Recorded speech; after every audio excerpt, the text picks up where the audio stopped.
ஜெபிக்கிறோம். எங்களுடைய வாழ்க்கையில அநேக சூழ்நிலைகள் நாங்கள் நொறுக்கப்பட்டு மன கிளேசத்தோடு இருக்கலாம்ப்பா.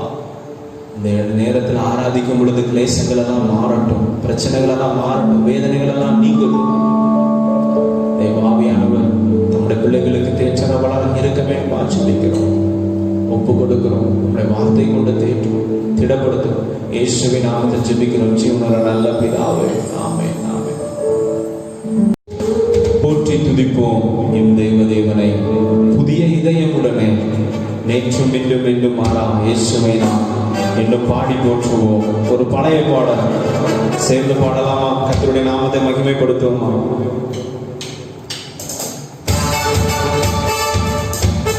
எஸ், தாய்த்தன் பாலகனையை மறப்பினும்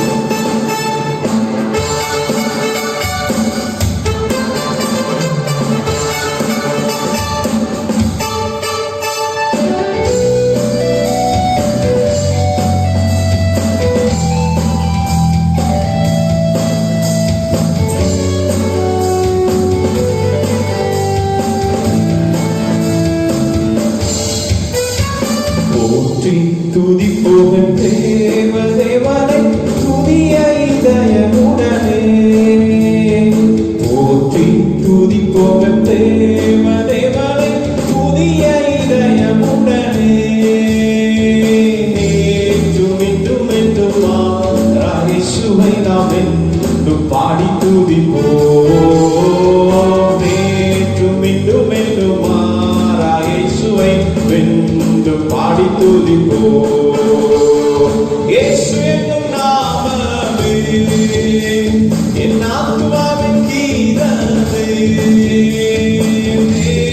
இயேசுவை நான் என்றும் ஏற்றி மகிழ்ந்திடுவேன்.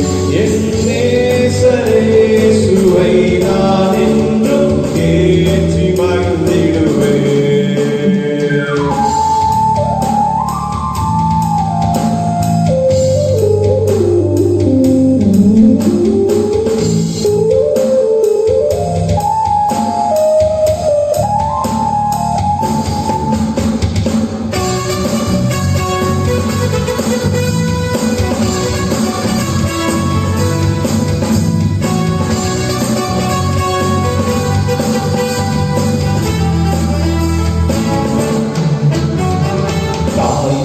பாலகனையே மறப்பினும் நான் மறவேன் என்று சொன்னார்.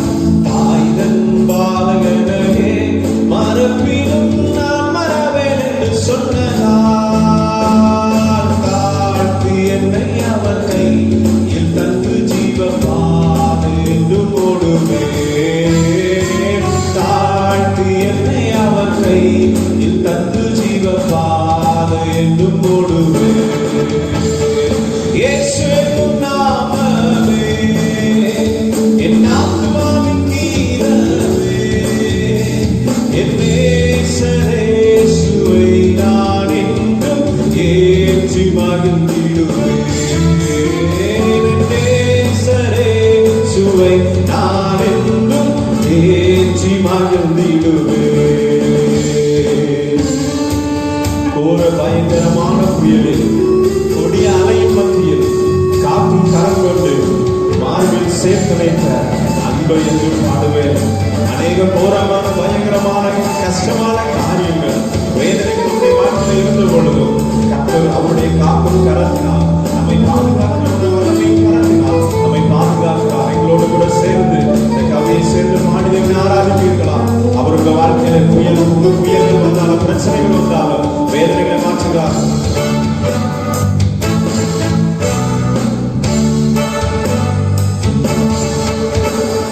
கோர பயங்கரமான புயலின் கொடிய அலையின் மத்தியில், கோர பயங்கரமான புயலின் கொடிய அலையின் மத்தியில், காக்கும் கரம் கொண்டு மாற்று சேர்ந்தடைத்த என்று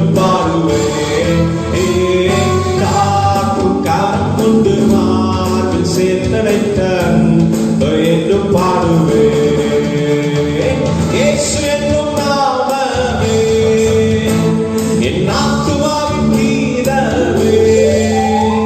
என் நேசரேசுவை நான் என்றும் ஏற்றி மகிழ்ந்திடுவேன். என் நேசரேசுவை நான் என்றும் ஏற்றி மகிழ்ந்திடுவேன். யோர்தான் நதி போன்ற சோதனையோ சோர்ந்த விழுந்து மாறாதே ஆத்மின் செயலோட பாதுகாத்த அன்பை என்றும் பாடுவேன். யோர்தான் போன்ற பிரச்சனைகள் உங்களுக்கு முன்பதாக இருக்கிறதா? எரிகோ கொண்டதான பிரச்சனைகள் முன்பதாக இருக்கிறதா? அவர் உங்க வாழ்க்கையில ஒரு செயல்பாட்டாளர் வருகிறார். அவரை நோக்கி பார்க்கும் பொழுது, அவரை தேடும் பொழுது, அவரோடு கூட அவரை ஆராதிக்கும் பொழுது, அவருடைய நாமத்தை பிரஸ்தாபப்படுத்தும் பொழுது உங்களோடு கூட யோர்தான் நதி போன்ற பிரச்சனைகளை மாற்றுகிறார், வேதனைகளை மாற்றுகிறார், எரிகோ போன்ற சோதனைகளை மாற்ற வல்லமையுள்ளவராக இருக்கிறார். அந்த யோர்தானை கடந்து போகத்தக்க ஒரு பலனை உங்களுக்கு தருகிறார். யோர்தான் நதி போன்ற சோதனையிலும் சோகமிட்டு மாடாதே. யோர்தான் நதி போன்ற சோதனையிலும் சோகமிட்டு மாடாதே. ஆத்மின் ஜெயதோதியோ பாதுகாப்பு அன்பு என்றும் பாடுவேன். யோவாக்கும்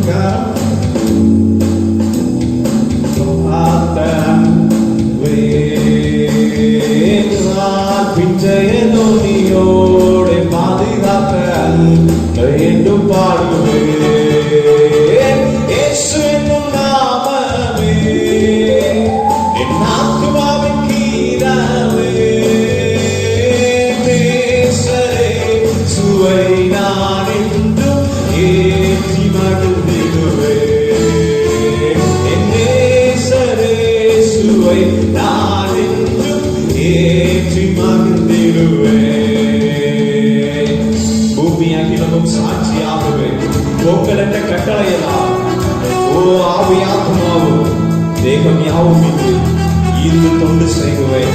என்னுடைய ஆவி ஆத்மா சரீரத்தை உங்களுக்காக படைக்கிறேன். தகப்பனே, என்னை ஏற்றுக்கொள்ளும், என்னுடைய வாழ்க்கையை ஏற்றுக்கொள்ளும். என்னுடைய சூழ்நிலைகள் இந்த உலகத்தில் எல்லா சாட்சிகளும் எனக்கு முன்பதாக இருந்தாலும் என்னுடைய வாழ்க்கை உங்களுக்காக ஒப்புக்கொடுக்கும். நீர் எனக்கு மகாபலி ஒரு சாட்சியாக இருக்கிறேன். என் தேவனை நோக்கி பார்க்கிறேன். என்னுடைய வாழ்க்கையில் எல்லா தேவைகளை நான் சந்திக்கிற தேவனாக இருக்கிறேன். ஆண்டவரே,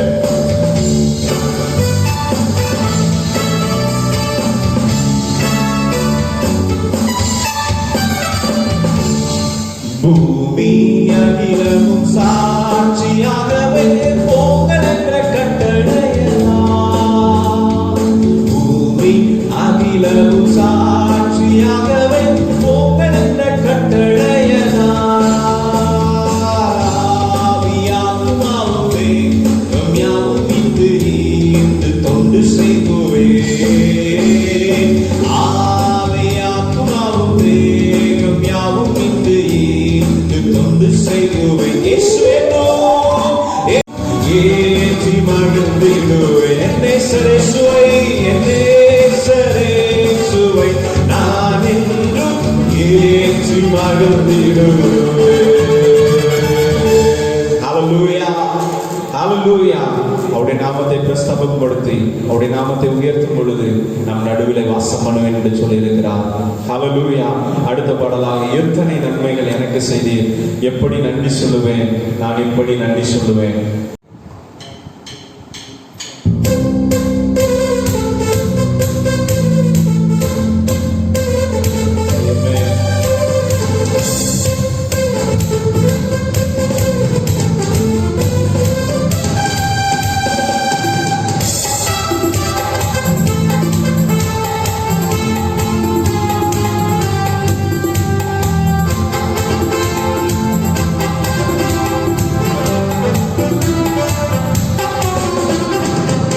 இத்தனை நன்மைகள் எனக்கு செய்தி, எப்படி நன்றி சொல்வேன், நான் எப்படி நன்றி சொல்வேன். ஐயா, எத்தனை நன்மைகள் எனக்கு செய்தி, எப்படி நன்றி சொல்வேன், நான் எப்படி நன்றி சொல்வேன். நன்றி ராஜா, நன்றி ராஜா, நன்றி ராஜா. நன்றி ராஜா, நன்றி ராஜா. சேர்ந்து சொல்லமா, நன்றி ராஜா, உமக்கு நன்றி செலுத்துகிறோம் டாடி. உங்களுடைய வாழ்க்கையில செய்த நன்மைகளுக்காக நன்றி ஆண்டவரே. நன்றி ராஜா, நன்றி ராஜா, நன்றி ராஜா, நன்றி ராஜா, நன்றி ராஜா.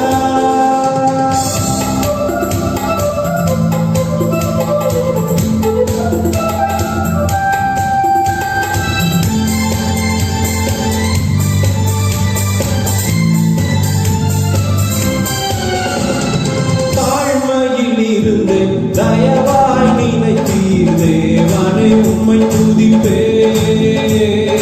தாழ்மையில் இருந்து தயவாய் நினைத்தீர் தேவனை, உம்மை துதிப்பேன். தேவனை உம்மை துதிப்பேன். எத்தனை நன்மைகள் எனக்கு செய்தி, எப்படி நன்றி சொல்வேன், நான் எப்படி நன்றி சொல்வேன்.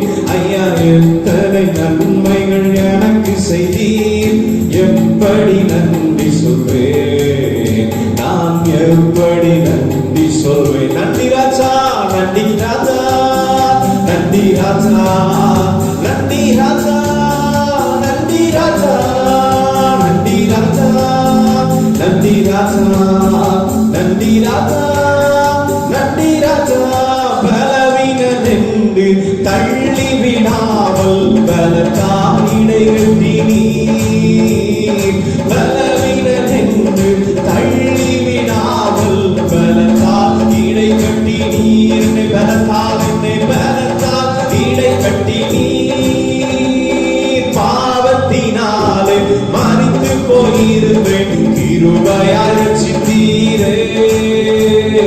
பாவத்தினாலே போயிருந்தேன், கிருபையால் ரட்சித்தீர். என்னை கிருபையால் ரட்சித்ததையுமே, கிருபையால் ரட்சித்து நீர் ஒரு விஷயம் பார்க்கிறாரே.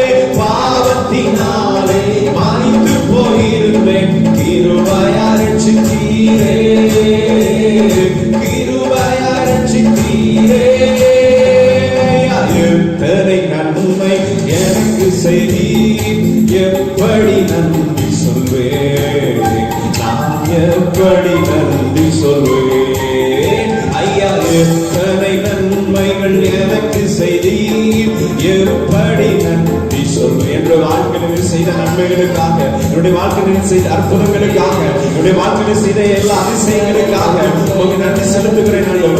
நான் பாவத்திலே மரித்து போன என்னுடைய வாழ்க்கையை மீண்டும் புதிதாக ஜீவனோடு எழுப்பியிருக்கிறேன், ஜீவன் தந்திருக்கிறேன். அதற்கு நான் உங்களுக்கு நன்றி செலுத்துகிறோம். நன்மைகள் எனக்கு செய்தீர், எப்படி நன்றி சொல்வேன், நான் எப்படி நன்றி சொல்வேன். கரங்களை பிடித்து என்னை கண்மணி போல காலமெல்லாம் காக்கிறேன். ஹல்லேலூயா.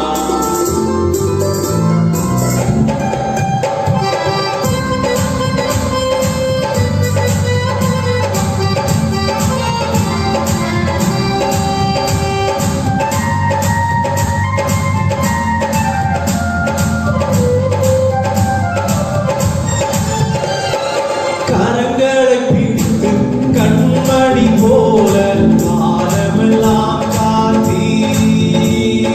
கரங்களை பிடித்து கண்மணி போல காலமெல்லாம் காத்தீர். என்னை காலமெல்லாம் காத்தவரை, காலமெல்லாம் காத்து ஒரு விசையாக கரங்களை பிடித்து கண்மணி போல காலமெல்லாம் காத்தீர். என்னை காத்ததையுமே, என்னை பாதுகாத்ததையுமே, ஓ என்னுடைய வாழ்க்கையை கரத்தை பிடித்தவரே, காலங்களை பிடித்து, ஓ காலமெல்லாம் காத்தி. கரங்களை பிடித்து கண்மணி போல காலமெல்லாம், ஓ என்னை காத்துக்கப்பா, என்னை காத்துக்கிறேன். ஓ என்னை காத்தவரே, அப்பா இதுவரை காத்தவரே, காலமெல்லாம் காத்தி.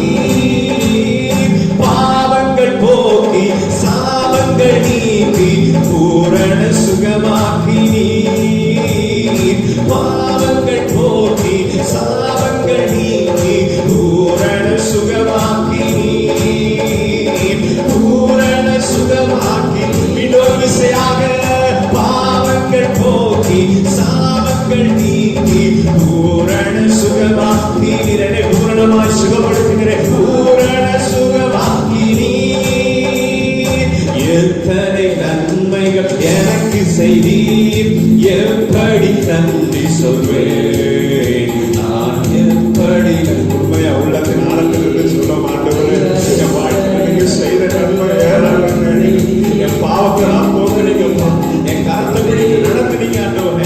அதனை வாழ்க்கை நன்றியோடு துதிக்கிறேன் ஆண்டவரே. நன்றி ராஜா, நன்றி ராஜா, நன்றி ராஜா. Thank you Lord. நன்றி ராஜா, நன்றி ராஜா, நன்றி ராஜா, நன்றி ராஜா, நன்றி ராஜா, நன்றி ராஜா.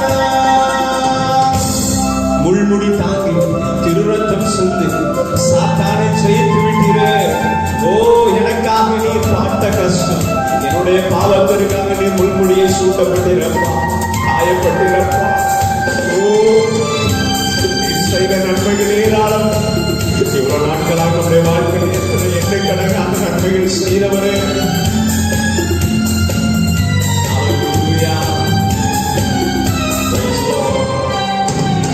முள்முடி தாங்கி திருரத்தம் சிந்தி சாத்தானை செய்து விட்டீர். முள்முடி தாங்கி, முள்முடி தாங்கி திருரத்தம் சிந்தி சாத்தானை செய்து விட்டீர். சாத்தானை, சாத்தானை செய்து விட்டீர். நீ செய்த அதிசயம் ஆயிரம் உண்டு, விவரிக்க முடியாத யாரும் சொல்ல முடியாதப்பா, அது சொல்ல முடியாத. ஆயிரம் ஆண்டுகள் இருந்தாலும் போதாது, விவரிக்க முடியாது. நீ செய்த அதிசயம் நீ செய்த அதிசயம் ஆயிரம் உண்டு, விவரிக்க முடியாதையா, விவரிக்க முடியாதையா. இத்தனை நன்மைகள் எனக்கு செய்தீர், எப்படி நன்றி சொல்வேன், நான் எப்படி நன்றி சொல்வேன். உள்ள நன்றியா நிறைந்திருக்கிறேன். எத்தனை எனக்கு செய்தீர், எப்படி நன்றி சொல்வேன். We praise you Jesus. நான் எப்படி நன்றி நன்றி ராஜா, நன்றி ராஜா, நன்றி ராஜா, நன்றி ராஜா, நன்றி ராஜா. அப்பாடுங்க சொல்லுங்க, நன்றி daddy, thank you Lord, thank you Jesus. வாய்ப்பு திறந்து நன்றி ஆண்டவரே, நன்றி ராஜா, நன்றி ராஜா, நன்றி ராஜா, நன்றி ராஜா, ஓ நன்றி ராஜா, நன்றி ராஜா, நன்றி ராஜா, நன்றி ராஜா. ஹல்லேலூயா. நம்முடைய வாழ்க்கையில் அவர் செய்த நன்மைகளை விவரித்து சொல்ல முடியாத நன்மைகளுங்க. அப்படியே வாயில திறந்து இருக்கிற இடத்துல கண்களை மூடி, இருக்கிற இடத்துல கண்களை மூடி, நம்முடைய ஆராதனைக்குரிய தேவன் அவர் ஒருவர் மாத்திரம்.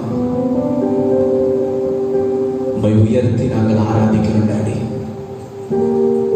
ஹல்லேலூயா. ஓ ஹல்லேலூயா.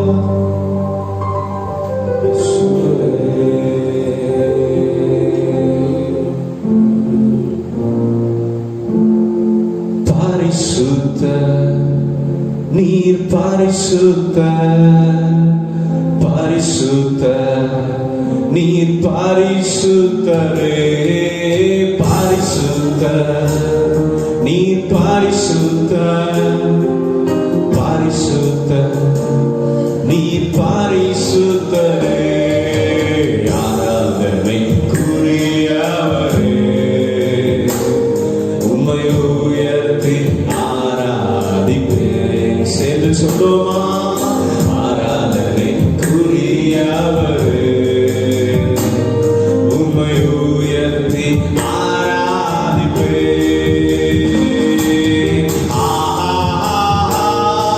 அல்லேலூயா, அல்லேலூயா,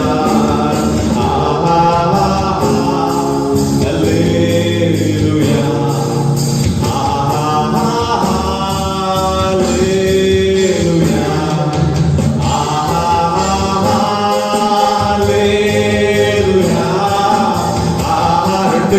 உயர்த்தி அப்படியே நீங்க இருக்கிற இடத்துல எப்படி இருந்தாலும் வீடுகளில் அப்படியே இருக்கிற இடத்துல தேவ சமூகத்துல 2 கையை உயர்த்தி ஆண்டவரே உண்மையே உயர்த்துகிறோம். இந்த உலகமே அழிந்து போனாலும் என்னை விட்டு விலகாத தேவன், இந்த வார்த்தை ஒருபோதும் விலகாத ஆண்டவரே உம்மை ஆராதிக்கிறோம், உம்மை ஸ்தோத்திரிக்கிறோம் ஆண்டவரே.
சேனைகளின் கர்த்தர் பரிசுத்தர் என்று தூதர்கள் எல்லாம் அவரை போற்றி உயர்த்தி குதித்து கொண்டிருக்கிறார்களாம். அப்படியே நாம கூட இந்த காலங்களில் நல்லவரே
பரிசுத்தரே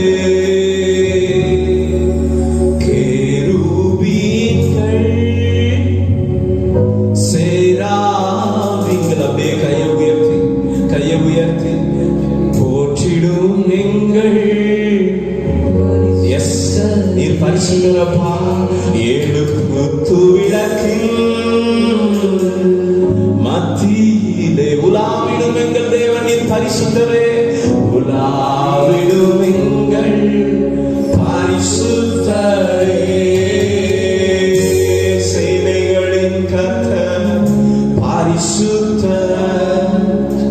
சேனைகளின் கர்த்தர் பரிசுத்தர். சேனைகளின் கர்த்தர் ஓ பரிசுத்தரே. பரிசுத்தர் பரிசுத்தரே. பரிசுத்தர் பரிசுத்தர் பரிசுத்தரே. பரிசுத்தர் பரிசுத்தர் பரிசுத்தரே. பரிசுத்தர் பரிசுத்தரே. நீரே நீர் மாத்திரமே நீர் மாத்திரமே. நீரே நீர் மாத்திரமே. அந்த பரிசுத்தோட நாமத்தை மாத்திரம். நீரே நீர் மாத்திரமே. நீரே நீர் மாத்திரமே.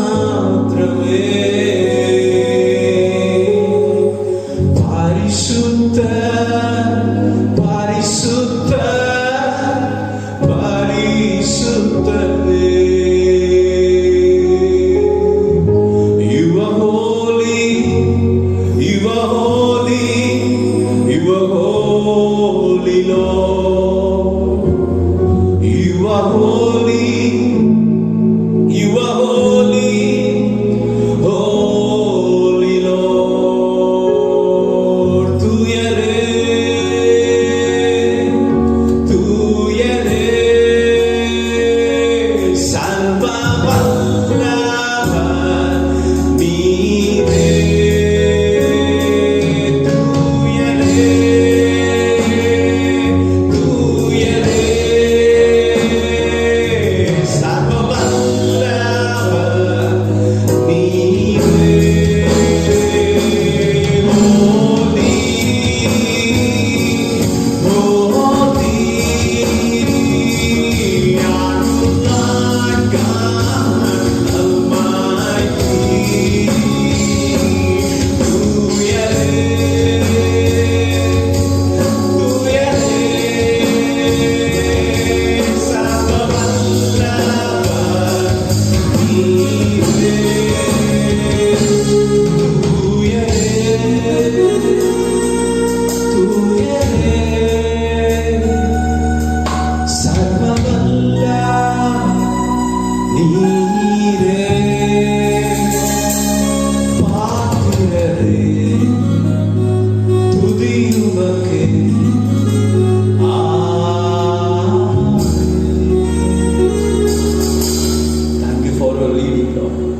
பிரசனத்திற்காக நன்றி. எங்களோடு கூட ஈடுபட்டதற்காக நன்றி. உடைய வார்த்தைக்கு நேராக கடந்து செல்கிறோம். தேவாமியானவருடைய வார்த்தை கொண்டு திட்டம் தெளிவா பேச வேண்டுமா சொல்லிக்கிறோம். எங்களை திடப்படுத்தும், அடியனை கர்த்தர் பலப்படுத்தும், அதிகாரப்படுத்தும். இயேசுவின் நாமத்தில் செபிக்கிறேன் எங்கள் இரக்கம் நிறைந்த ஜீவனுள்ள நல்ல பிதாவே. ஆமென் ஆமென். Praise the Lord. கர்த்தராகிய இயேசு கிறிஸ்துவின் நாமத்தினாலே இந்த ஞாயிறு ஆராதனைக்கு நீங்கள் ஒவ்வொருவரையும் வரவேற்கிறேன், வாழ்த்துகிறேன், வரவேற்கிறேன். இந்த காலை நேரத்திலும் சிறிது நேர தியானத்திற்காக எடுத்துக்கொண்ட வேத பகுதி ஏசாயாவின் தீர்க்க தரிசன புஸ்தகம், அதனுடைய 55ஆம் அதிகாரம், அதனுடைய 10வது வசனம் 11வது வசனத்தை நாம் வாசிக்க கேட்போம். ஏசாயாவின் புஸ்தகம் 55ஆம் அதிகாரம், அதனுடைய 1, 10, 11 இருக்கிறவர்கள் வேதாகமத்தை எடுத்துக்கொண்டு ஏசாயாவின் புஸ்தகம் அதனுடைய 55ஆம் அதிகாரம் 10வது வசனம் 11வது வசனத்தை நாம் வாசிக்க கேட்போம். வாசிக்கிறேன். மறுமறையும் உறைந்த மழையும் வானத்திலிருந்து இறங்கி அவ்விடத்துக்கு திரும்பாமல் பூமியை அணைத்து அதில் முளை கிளம்பி விளையும்படி செய்து விதைக்கிறவனுக்கு விதையையும் புசிக்கிறவனுக்கு ஆகாரத்தையும் கொடுக்கிறது எப்படியோ அப்படியே என் வாயிலிருந்து புறப்படும் வசனமும் இருக்கும். அது வெறுமையாய் என்னிடத்திற்கு திரும்பாமல் அது நான் விரும்புகிறதை செய்து நான் அதை அனுப்பின காரியமாகும்படி வாய்க்கும் என்று வேதவசனம் தீர்க்கதரிசன புஸ்தகத்தில் சொல்லப்பட்டிருக்கிறது. 1 தெசலோனிக்கேயர் புஸ்தகம் அதனுடைய 2ஆம் அதிகாரம் அதனுடைய 13வது வசனத்தை 1 தெசலோனிக்கேயர் 2:13 வாசிக்க கேட்போம். கவனியுங்கள். 1 தெசலோனிக்கேயர் புஸ்தகம் அதனுடைய 2ஆம் அதிகாரம் அதனுடைய 13வது வசனத்தை கவனிக்கலாம். ஆகையால் நீங்கள் தேவ வசனத்தை எங்களாலே கேள்விப்பட்டு ஏற்றுக்கொண்ட போது அதை மனுஷர் வசனமாக ஏற்றுக்கொள்ளாமல் தேவ வசனமாகவே ஏற்றுக்கொண்டதனாலே நாங்கள் இடைவிடாமல் தேவனுக்கு ஸ்தோத்திரம் செலுத்துகிறோம். அது மெய்யாகவே தேவ வசனம் தான். விசுவாசிக்கிற உங்களுக்குள்ளே அது பலன் செய்கிறது. ஆமென். இருக்கிற இடத்துல கண்களை மூடி நாம் செபிக்கலாம். பரிசுத்தமுள்ள பிதாவே, பரிசுத்தமுள்ள நாமத்தை உயர்த்துகிறோம். இந்த காலவெளியிலே அப்பா அந்த வார்த்தை கொண்டு கர்த்தர்களோடு திட்டம் தெளிவுமாய் பேச வேணுமா செபிக்கிறோம். தேவ ஆவியானவர் இடைபட வேணுமா செபிக்கிறோம். உடைய கருத்துக்குள்ள எங்களை தருகிறோம். இயேசுவின் நாமத்தில் செபிக்கிறோம் ஜீவனுள்ள நல்ல பிதாவே, ஆமென். இந்த காலவெளியிலே எடுத்துக்கொண்ட தலைப்பு கர்த்தருடைய வார்த்தையின் வல்லமை. The power of the God's word. தேவனுடைய வார்த்தையினுடைய வல்லமை.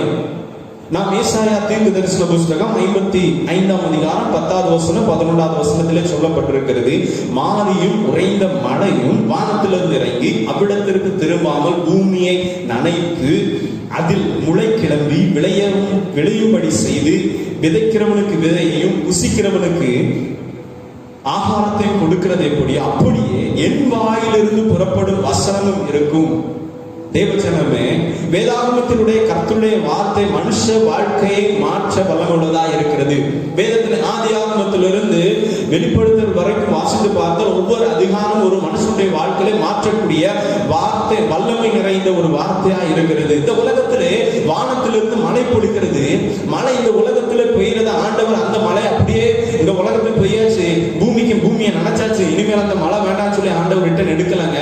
அந்த மழை எதற்காக வருகிறது? இந்த மழை இந்த பூமியில இறங்கி பூமியை சரியாய் நனைத்து அந்த பூமியில போடுகிற விதைகளை என்ன பண்ணுகிறது? செழிக்க வைக்கிறதோ அதுபோல கர்த்தருடைய வசனமும் நம்முடைய வாழ்க்கையில நம்மை நனைய வைத்து நம்முடைய ஆவிக்குரிய வாழ்க்கையை நனைய வைத்து தேவன் நம்மிடத்தில் விரும்புகிற அந்த நல்ல கனியை பெறுவதற்காக தான் கர்த்தர் இந்த உலகத்துல இந்த வேத வசனத்தை நமக்காக தந்திருக்கிறார். இந்த உலகத்துல மழை எப்படி இந்த உலகத்துல ஒரு மனுஷனுக்கு ஒரு நாட்டு ஒரு பூமிக்கு தேவையோ அந்த பூமி எப்படி விளைய செய்கிறதோ அந்த பூமியினால என்ன நன்மைகள் மனுஷனுக்கு கிடைக்கிறதோ அது போலதான் கர்த்தருடைய வசனமும் இந்த உலகத்திலே மனுஷனானவனுக்கு அது ஒரு நன்மையை தரக்கூடியதாய் காணப்படுகிறது.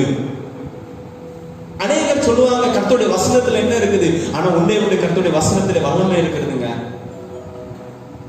பனி பெய்யறதுனால மழை பெய்யறதுனால இந்த பூமி என்ன எப்படி இருக்கும்? மணல் அப்படியே நனைஞ்சு அப்படி இது இருக்கும். ஒரு விதையை போட்டோம் அப்படின்னா அந்த விதை என்ன முளைக்கும். அது போலதான் கர்த்தருடைய வசனம் ஒரு மனுஷனுக்குள்ள போய் அந்த மனுஷனுடைய வாழ்க்கையில அந்த கர்த்தருடைய வசனம் எப்படி அவனை தெளிவா இது பண்ணுகிறதோ, ஒரு பூமி எப்படி நனைத்து அந்த விதையை முளைக்க பண்ணுகிறதோ அது போல ஒரு மனுஷனுடைய வாழ்க்கையில எல்லா அசுத்தமான காரியங்களை மாற்றி சுத்தப்படுத்தி அந்த நிலத்தை பண்படுத்தி அந்த நிலத்தை நனைத்து அந்த நிலத்தில் இருக்கிற விதையை என்ன பண்ணுகிறது தெரியுமா?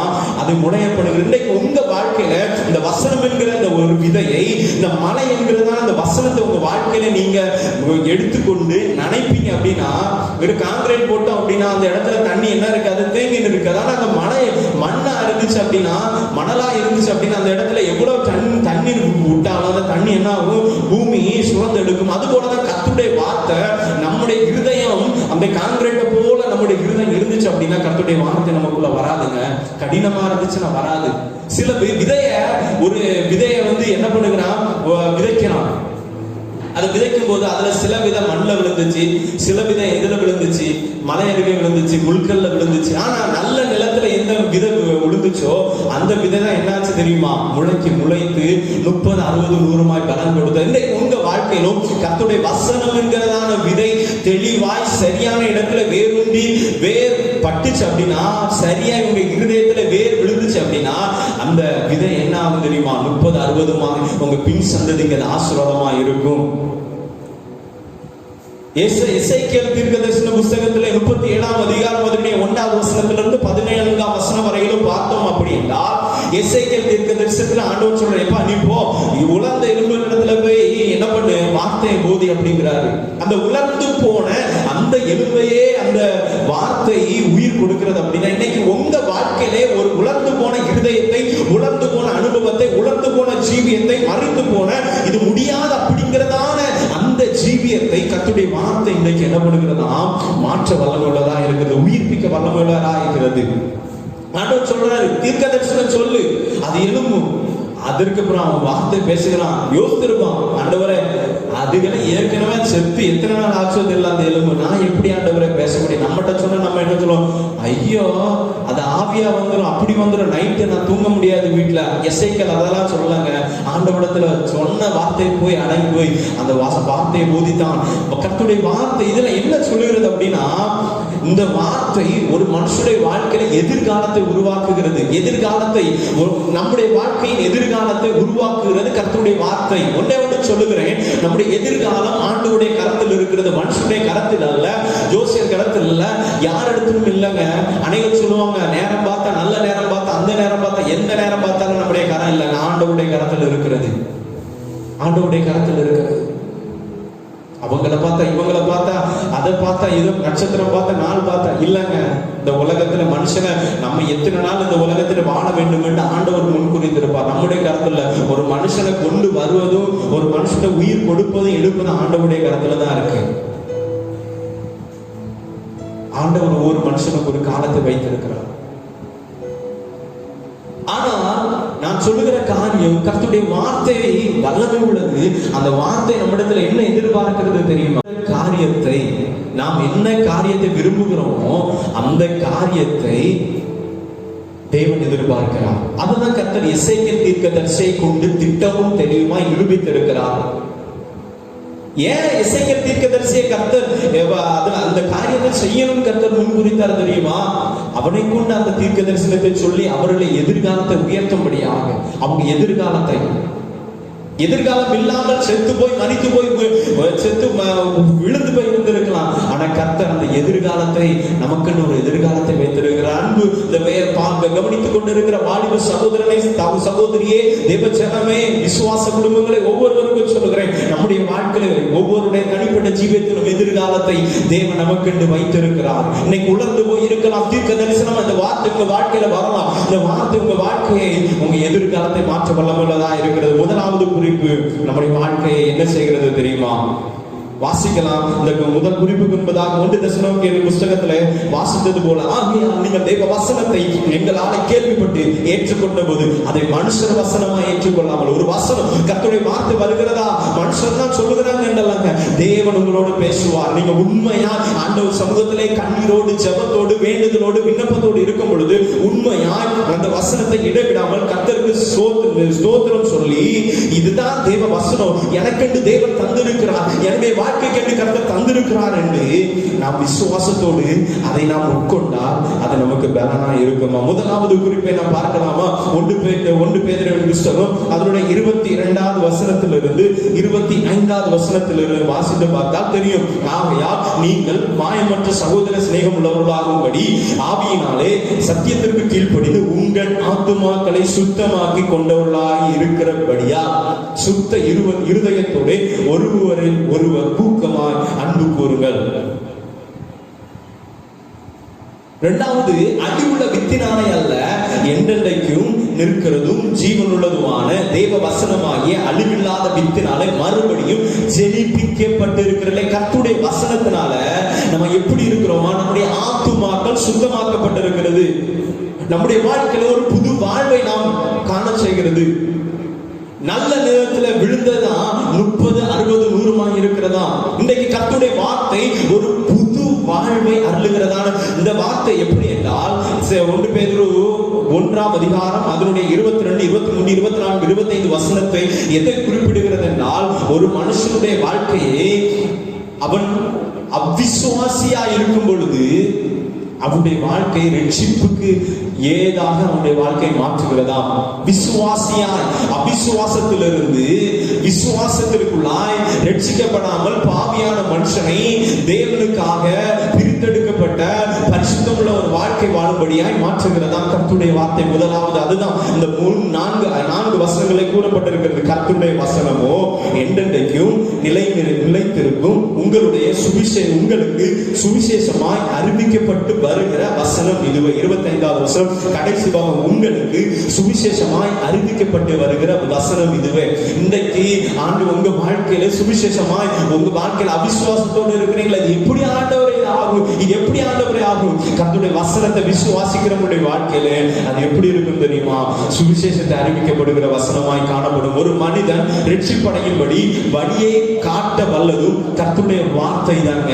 ரோமர் 1ஆம் அதிகாரம் அதனுடைய 16ஆம் வசனம், 2 தீமோத்தேயு 3:15 கர்த்தருடைய வார்த்தை புது வாழ்வை அள்ளுகிறதான ஒரு நல்ல விதையா இருக்கிறது. 2 தீமோத்தேயு 3:15 இரண்டாவது ரோமர் 1:16 சொல்லப்பட்டிருக்கிறது, ஒரு மனிதனின் ரட்சிப்பு அடையும் வழியை காட்ட வல்லமுள்ளதா இருக்கிறதா கர்த்தருடைய வார்த்தை. அது மாத்திரமல்ல, சுவிசேஷம் யாருக்கு தேவைனா ரட்சிக்கப்பட்டவனுக்கு தேவை இல்லைங்க, ரட்சிக்கப்படாதவனுக்கு தான். விசுவாசம் இல்லாமல் ஆண்டவர் அடையாமல் ஆண்டவரை தேடாமல் ஆண்டவர் அனுதினம் தேடாமல் துதிக்காமல் ஆராதிக்காமல் இருக்கிற பின்மாற்றத்தில் இருக்கிறவனுக்கு தான் சுவிசேஷம் தேவை. சுவிசேஷம் இந்த நாட்களில் நமக்கு தேவையான ஒன்று யாருக்கு தெரியுமா? தேவனை அறியாமல் தேவனை தேடாமல் இருக்கிற அநேக சபைகளில் போய் சுவிசேஷம் சொல்லிட்டு இருக்கிறாங்க. இன்னைக்கு சபைகளுக்கு சுவிசேஷம் தேவையில்லை, இன்றைக்கு சுவிசேஷம் தேவை. ஆண்டவர் அறியாத ஜனங்களுக்கு எத்தனையோ கணக்கான கோடிக்கணக்கான ஜனங்கள் இந்த உலகத்தில் வாழ்ந்து கொண்டிருக்கிறார்கள். அவர்களுக்கு தான் இந்த நாட்களில் சுவிசேஷம் தேவை. ஆகவே காலம் கடைசி நாட்கள், கொடிய நாட்களுக்குள்ளாய் வாழ்ந்து கொண்டிருக்கிறோம். ஆண்டவருடைய வருகை எப்போது என்று தெரியாது, ஆனா ஆண்டவருடைய வருகை மிக சமீபம். ஆனால் நாம் ஆயத்தப்பட வேண்டும். ஆண்டவர் அறியாமல் இருக்கிற தேவ ஜனமே, தேவனை தேடாமல் இருக்கிற தேவ ஜனமே, இன்னைக்கு உங்க குடும்பங்கள்ல யாராவது இருக்கிறாங்களோ அவர்களுக்காக செபிங்க. அவர்கள் இந்த வசனத்தை நிமித்தமாய், அவர்கள் வந்த வார்த்தை நிமித்தமாய் கர்த்தருடைய வார்த்தை ஏற்றுக்கொள்ளட்டும், கர்த்தருடைய வார்த்தை நம்பட்டும், கர்த்தருடைய வார்த்தை உச்சரிக்கட்டும். கர்த்தருக்குள்ளாய் அவர்கள் விசுவாசிகளாய் மாறட்டும், ரட்சிக்கப்படுகிறவர்களாய் மாறட்டும். முதலாவது கர்த்தருடைய வசனம் ரட்சிப்பை கொடுக்கிறது. இரண்டாவது அது மாத்திரமல்ல, அந்த ரட்சிப்பை எப்படி கொடுத்த இதற்கு சான்று எங்க இருக்குது?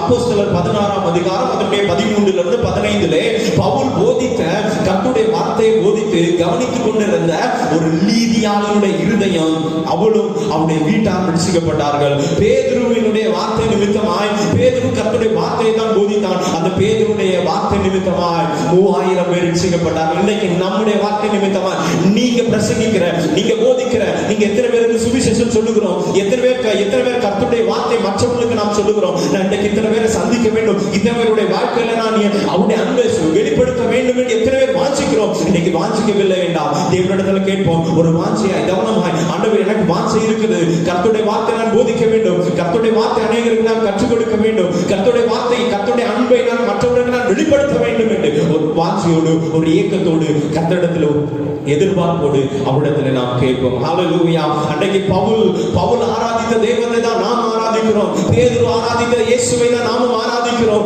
அப்போஸ்தலர்கள் ஆராதித்த இயேசுவை தான் நாமும் ஆராதிக்கிறோம். இன்னைக்கு நீங்களும் கூட நாம் ஆராதிக்கிற தெய்வம், நாம் அவர் ஜீவனுள்ளவர். அந்த ஜீவனுள்ள தேவனுடைய அன்பை மற்றவர்களுக்கு வெளிப்படுத்துவோம். கர்த்தர் நம்மோடு கூட இருப்பார். இரண்டாவது காரியம், சுருக்கமாக நான் நேரமில்லாத சுருக்கமாக நான் சொல்லி முடிக்க விரும்புகிறேன். சங்கீதம் 119ஆம் சங்கீதம் அதனுடைய 9ஆம் வசனத்திலிருந்து 11ஆம் வசனம் வரையில வாசித்து பார்த்தால் தெரியும். வாலிபன் தன்னுடைய வழியை, வாலிபனுடைய வாழ்க்கையில ஒரு காரியத்தை குறிப்பிடுகிறது. வாலிபன் தன் வழி எதனால் சுத்தம் பண்ணுவான்? கர்த்தருடைய வசனத்தின்படி தன்னை காத்துக் கொள்கிறதுனால தானே. ஒரு மனுஷனுடைய வாழ்க்கையிலே கர்த்தருடைய வசனம் வந்தால் அவனுடைய பாவத்தை எதிர்த்து போராடுவதற்கு இந்த கர்த்தருடைய வார்த்தை சரியாக இருக்கிறது. ஹல்லேலூயா. முதலாவது ரட்சிப்பை கொடுக்கிறது, இரண்டாவது ஒரு பாவத்தை எதிர்த்து மேற்கொள்ளத்தக்கதான ஒரு பலனை கொடுக்கிறதாம். இரண்டாவது காரியம் அதுதான், என் முழு இருதயத்தோடு தேடுகிறேன், என்னை உமது கற்பனைகளை விட்டு வழி தப்ப விடாதே, நான் உமக்கு விரோதமாய். 11ஆம் வசனம் 119ஆம் சங்கீதம் 11 சொல்லப்பட்டிருக்கிறது, நான் உமக்கு விரோதமாய் பாவம் செய்யாதபடிக்கு உமது வாக்கை என் இடத்தில் வைத்தேன். நான் உமக்கு விரோதமாய். கர்த்தருடைய வார்த்தை நமக்குள்ள வந்துச்சு அப்படின்னா பாவத்தை எதிர்த்து போராட பலன் தரும். எப்படி தெரியுமா? கர்த்தருடைய வார்த்தையை அறிந்து அதன்படி நடந்து அதற்கு கீழ்ப்படிந்து அந்த வார்த்தையின்படி செய்தோம் என்றால் நம்முடைய வாழ்க்கையில எவ்வளவு பெரிய சோதனையாக இருந்தாலும் சரி. யோசேப்பினுடைய வாழ்க்கை எடுத்து பார்த்தால் யோசேப்பினுடைய வாழ்க்கையில எவ்வளவு பெரிய பிரச்சனைகள் இருந்தாலும், எவ்வளவு பெரிய சோதனைகள் இருந்தாலும், எவ்வளவு பெரிய கலக்கம் எழுப்பி கொண்டு இருக்கிறதா ஒன்னே ஒன்று சொல்லுகிறேன், வேத வசனத்திற்கு அடங்கி வேத வசனத்திற்கு கீழ்ப்படிந்து அந்த வேத வசனத்திலே உறுதியாய் பற்றி கொண்டு இருக்கும் பொழுது உங்க வாழ்க்கையில இந்த வசனத்தை மேற்கொள்வதற்கு கர்த்தர் பலனை தருகிறார். மூன்றாவது காரியம் அது ஆவிக்குரிய வாழ்க்கையிலே கர்த்தருடைய வசனம் நம்மை வளர உதவுகிறது. வாசிக்கலாம். 1 பேதுருவின் புத்தகம் அதனுடைய 2ஆம் அதிகாரம் 1ஆம் வசனத்திலிருந்து 3ஆம் வசனத்தை வாசித்து பார்த்தால் தெரியும். 1 பேதுருவின் புத்தகம் அதனுடைய 2ஆம் அதிகாரம் 1ஆம் வசனத்திலிருந்து 3ஆம் வசனம் வரையிலும் பார்த்தோம் அப்படின்னா 3ஆம் வசனம், நீங்கள் வளரும்படி புதிதாய் பிறந்த குழந்தைகளைப் போல திருவசனமாகிய களங்கமில்லாத ஞானப்பாலின் மேல் வாஞ்சையாயிருங்கள். அவருடைய வசனத்தின் மேல நாம் வாஞ்சையாயிருக்கும் பொழுது நம்முடைய ஆவிக்குரிய வாழ்க்கை வளர செய்கிறது. இன்னைக்கு அநேக நான் ரட்சிக்கப்பட்டேன், ஞானஸ்தானம் எடுத்துட்டு அபிஷேகம் பண்ணப்பட்டுட்டேன், நான் இன்னும் ஆவிக்குரிய வாழ்க்கையில சரியா வளர முடியல பாஸ்டர், இன்னும் நான் சரியா வளர முடியல, நான் இன்னும் குழந்தை போல இருக்கிறேன், நான் ஆராதிக்கிறேன், பாடுறேன், எல்லாம் சொல்லிக்கிறேன், இன்னும் ஏதாவது ஒரு காரியங்கள் நம்முடைய வாழ்க்கை வளராதபடி தடைகள் இருக்கலாங்க.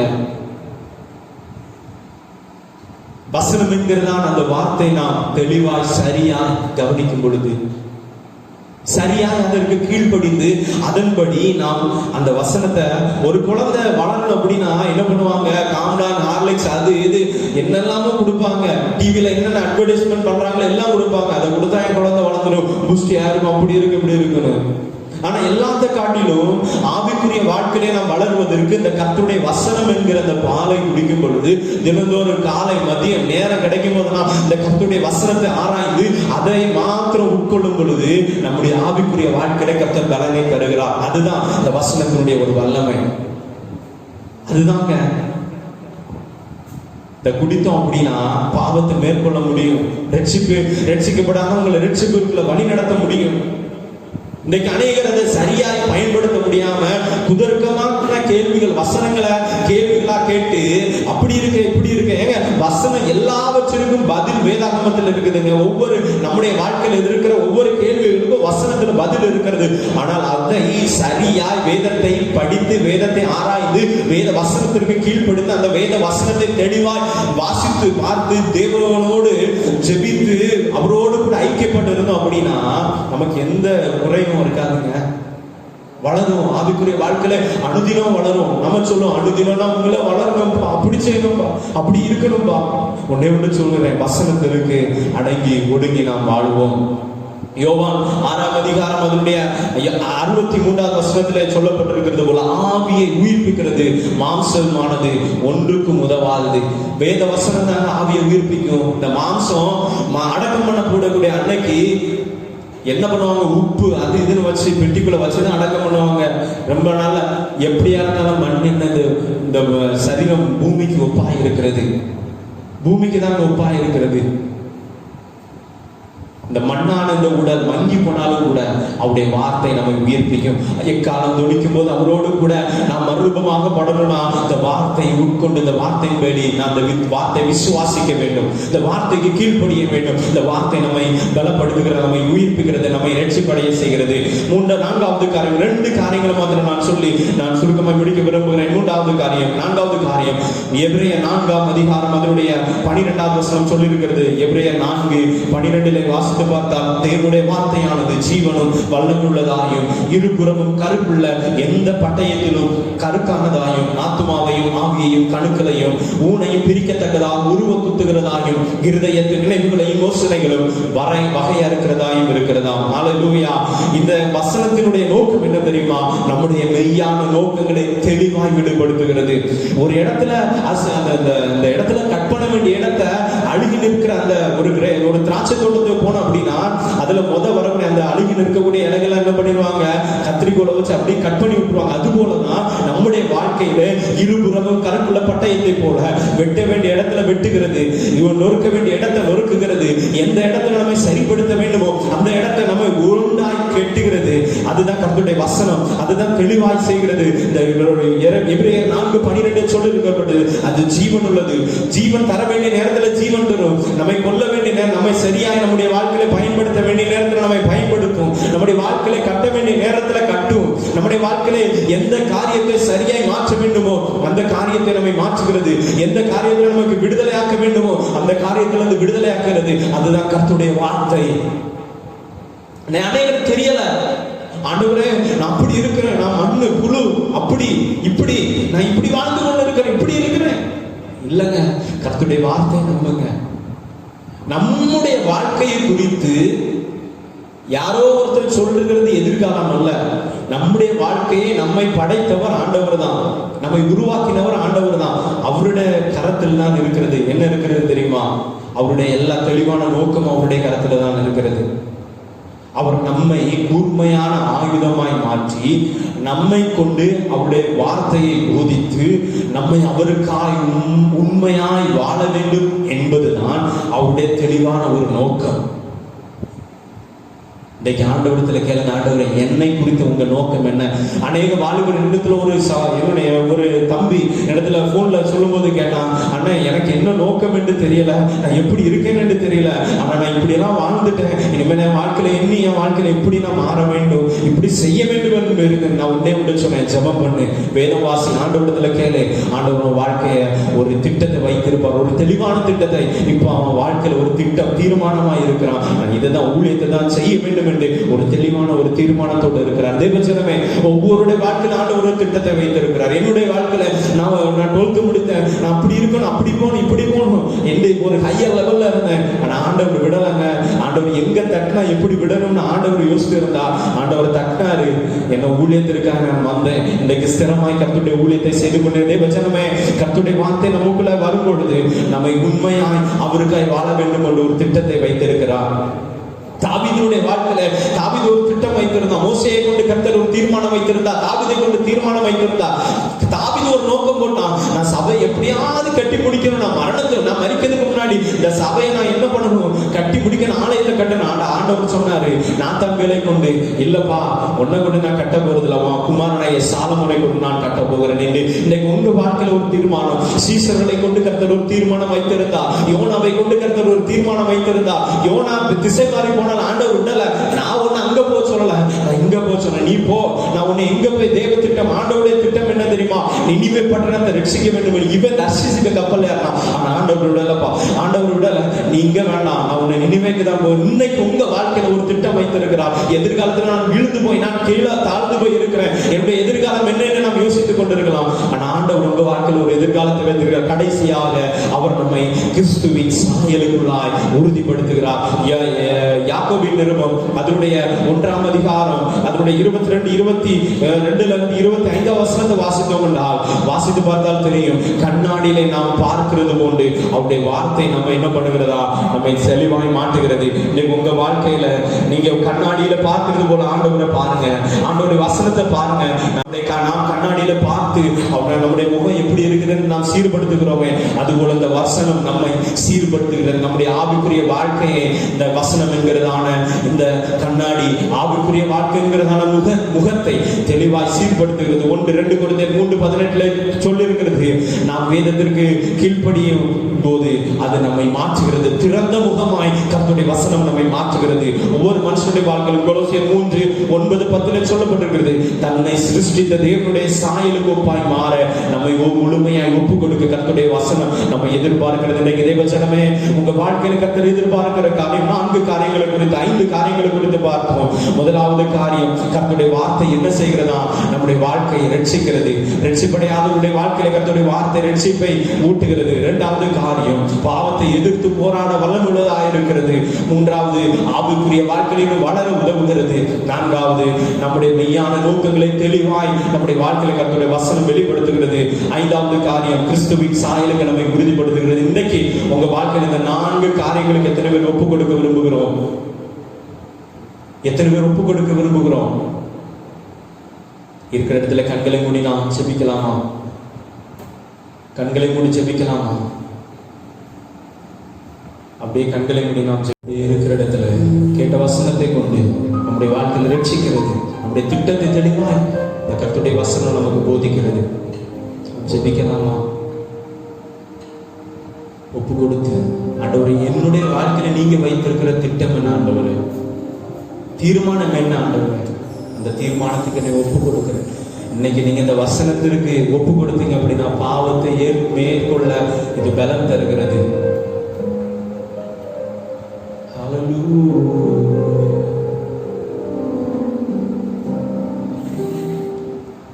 எத்தனை துன்பம் துயரம் பக்தனை தேற்றிடும் ஔஷதம் சத்திய வேதம்.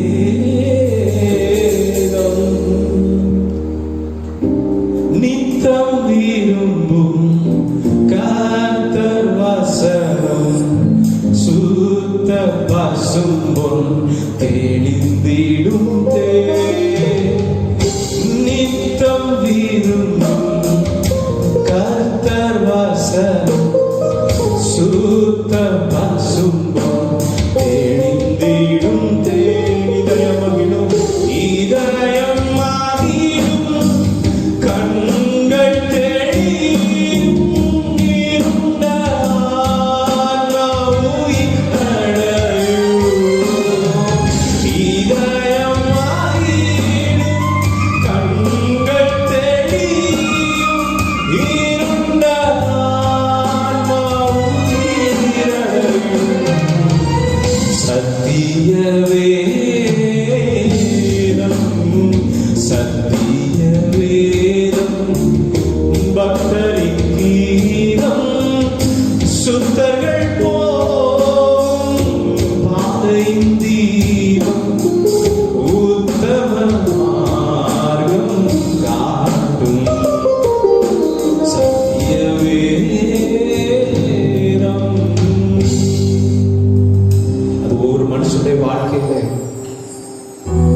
செய்கிற ஒரு அற்புதமான காரியம். தெளிவான ஒரு ஞானப்பாடை போல அந்த ஞானப்பாடின் மேல் கவனமா இருந்தோம் அப்படின்னா நம்முடைய வாழ்க்கை மறுரூபமாக்கப்படுகிறது.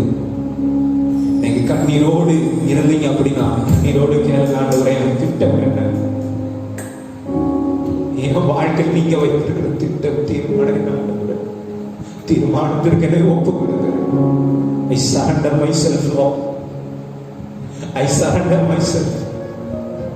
தருகிறேன், நம்முடைய கருத்தில் ஒப்பு கொடுக்கிறேன். வணைந்து கொள்ளுங்கப்பா. கேளுங்க கேளுங்க, ஆண்டவரே, வணைந்து கொள்ளுங்கப்பா. பரிசுத்தமுள்ள தேவனே, பரிசுத்தமுள்ள நாமத்தை உயர்த்துகிறேன். காலவேளையில் ஆராதிக்க துதிக்க எங்களுக்கு பலனை தந்தீங்கிறேன்.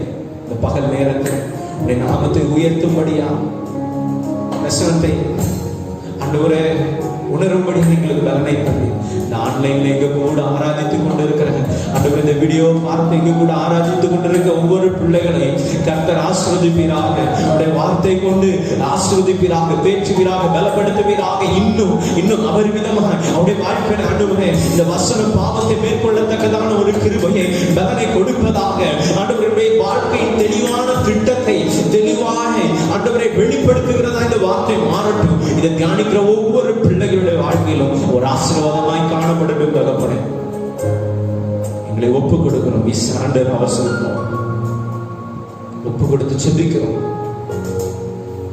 நீரை கூட இருந்து வழி நடந்து பாதுகாத்துக்கணும். ஆசீர்வதியும் பலப்படுத்தும். இயேசுவின் நாமத்தில் செபிக்கிறேன்.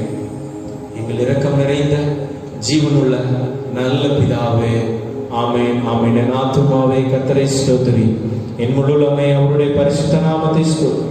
என் ஆத்துமாவே கர்த்தரை ஸ்தோத்திரி, கர்த்தர் செய்த சகல உபகாரங்களை மறவாதே. ஆமென் ஆமென் ஆமென். கர்த்தர் உங்கள் ஒவ்வொருவரையும் ஆசீர்வதிப்பாராக.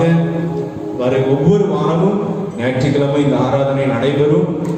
அடுத்த வாரத்திலிருந்து காலை சரியாக 10 மணிக்கு ஆன்லைன் லைவ் இந்த ஆராதனை தொடங்கும். எங்களோடு கூட ஆராதிங்க, ஜெபிங்க, கர்த்தருடைய நாமம் மகிமைப்படுவதாக.